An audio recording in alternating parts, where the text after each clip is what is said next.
Bonjour, je suis Madison et aujourd'hui, je vais parler des murailles de Puvis de Chavannes à Boston.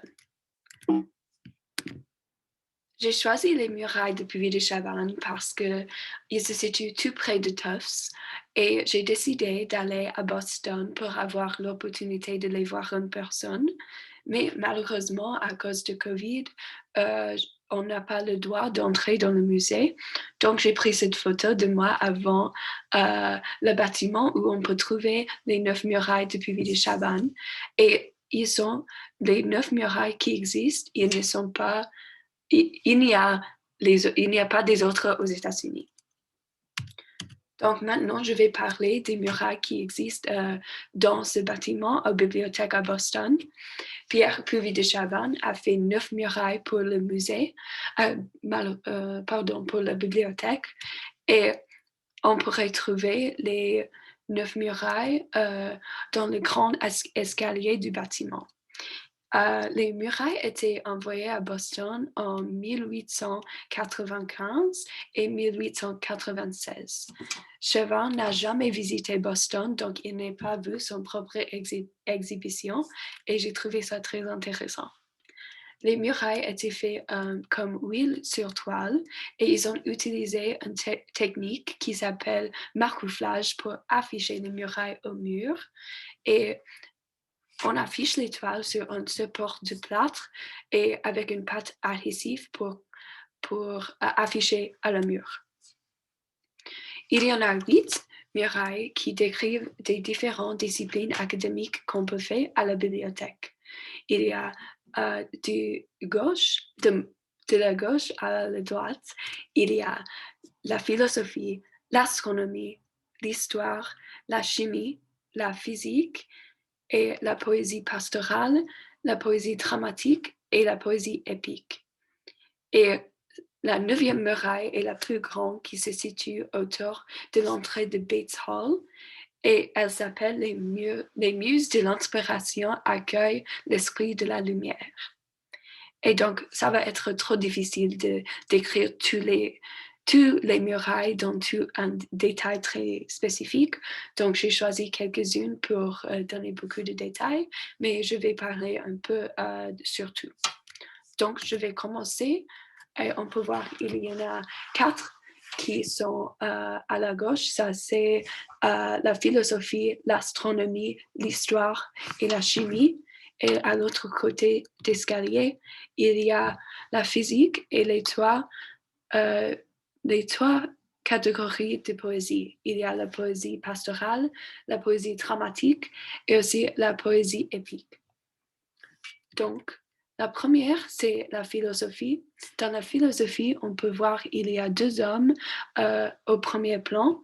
Le premier homme, c'est Platon, qui est habillé en robe bleue et il parle à un disciple.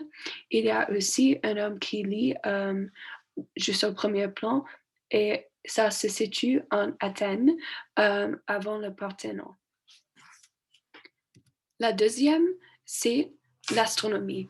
Dans l'astronomie, il y a 3 bergères qui regardent le ciel et ils regardent, et donc c'est comme l'astronomie typique, et tous les bergers sont dans les différentes positions et ça, je trouve très intéressant.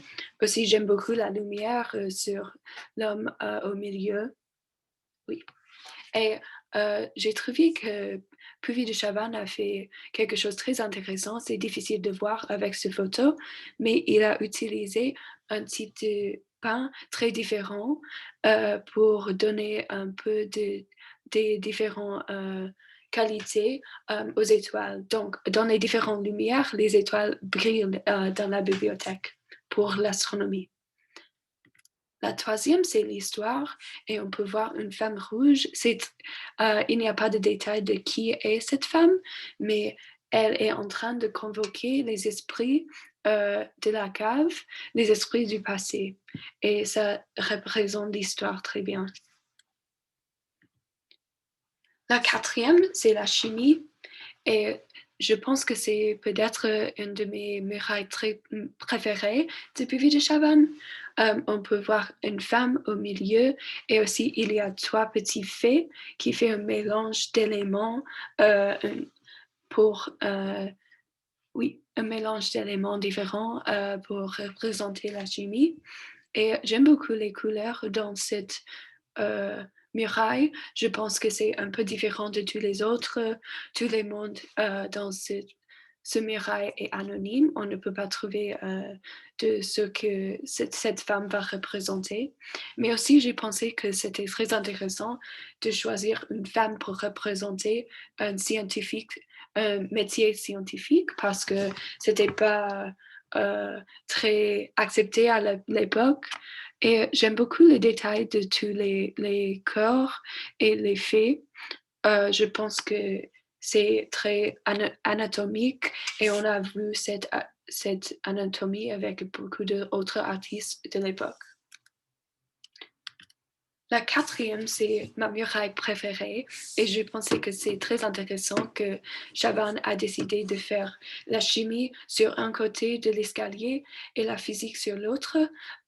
Mais c'est les deux qui sont dans un autre mur de les toits. Donc, c'est la chimie et la physique.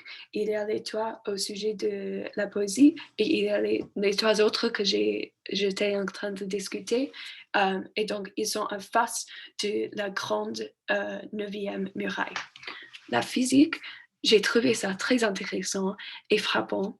Au premier plan, il y a des lignes télégraphiques et ça, c'est un mélange de technologie moderne qui est très intéressant pour l'époque. Et aussi, il y a un grand rocher. Juste au premier plan, il y a aussi une femme avec sa main qui couvre le visage et elle est en train de suivre une ligne télégraphique. Et quand j'ai fait des recherches, j'ai trouvé que cette femme représente les nouvelles mauvaises, les mauvaises nouvelles pour les autres. Au-dessus d'elle, il y a une autre femme qui suit la ligne télégraphique qui se tient une branche d'olive et aussi elle est habillée en tube blanc et elle représente les bonnes nouvelles.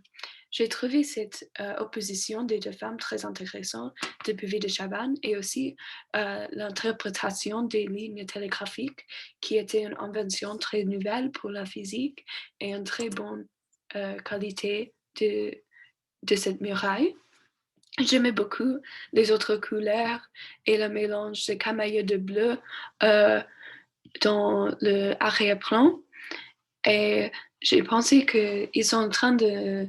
c'est une bonne représentation de ce qui se passe avec une ligne télégraphique et les nouvelles peuvent voyager partout et les deux femmes sont en train de voler, je crois. Et c'est très intéressant pour moi. Donc ici, on a les trois murailles au sujet de la poésie. La poésie, juste à la gauche, c'est la poésie pastorale. Au milieu, c'est la poésie dramatique. Et à droite, c'est la poésie épique. Donc, j'ai trouvé des close-up. Donc, il y a la poésie pastorale. Et dans cette muraille, il y a Virgile. Et Virgile est dans un espace très tranquille et il représente la poésie pastorale. La deuxième, c'est la poésie dramatique. C'est aussi une de mes murailles préférées. Et on peut voir un homme au premier plan qui regarde un petit papier et peut-être il est en train d'écrire, c'est un peu difficile à voir.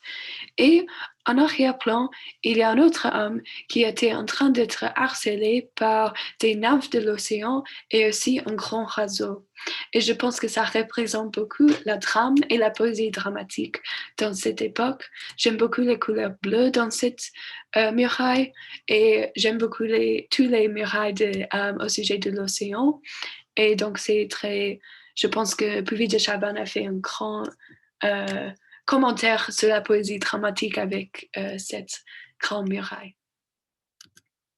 Et finalement, il y a la poésie épique. Et dans cette muraille, il y a Homère qui est l'homme à gauche et il est en train d'être d'être présenté avec une couronne et les deux femmes, ça représente l'Iliade et l'Odyssée.